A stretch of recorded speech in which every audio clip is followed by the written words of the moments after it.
ଆଜି କଲେଜରେ କଣ ହେଲା? ଜୟ ଜଗନ୍ନାଥ ସାଙ୍ଗମାନେ। ତ କେମିତି ଅଛନ୍ତି ଆପଣମାନେ? ଆଶା କରୁଛି ଆପଣମାନେ ସମସ୍ତେ ଭଲରେ ଥିବେ। ତ ଆଜି ଥିଲା ଆମର କଲେଜରେ ଫାଷ୍ଟ ଏକ୍ଜାମ୍। ମୁଁ ଏଠି ଉପମା ଖାଇସାରି ବାହାରିଗଲି କଲେଜ।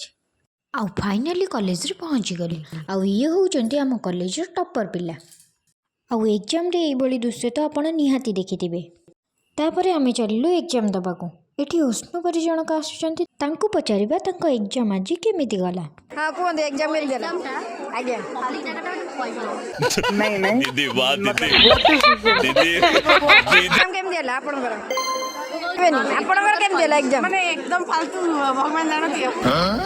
अरे कहना क्या चाहते हो?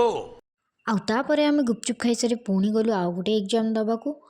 ଆଉ ଏକ୍ଜାମ୍ ସରିବା ପରେ ଏଇ 2 ଜଣ କୁଆଡ଼େ ଗାୟବ ହେଇଯାଇଥିଲେ କି ଜାଣି 2 ମିନିଟ୍ ପାଣି ଆଣିବାକୁ ଯାଉଛୁ କହିକି 10 ମିନିଟ୍ ପରେ ଆସୁଛନ୍ତି। ଆଉ ପଛରେ ଶୁଣିବାକୁ ପାଇଲି ଯେ ଏ ମହିଷୀ ମହିଳା ଜଣକ ମାସ୍କ ଭୁଲି ଯାଇଛନ୍ତି। ଆଉ ମୋ ପରମ ମିତ୍ର, ତାକୁ ଯେତେ ଥର ମନା କଲା ପରେ ବି ସେ ସବୁବେଳେ ଠିଆ ଠିଆ ପାଣି ପିଇବ। Oh no. ଆଜି ପାଇଁ ଏତିକି, ରହିଲି। ଜୟ ଜଗନ୍ନାଥ।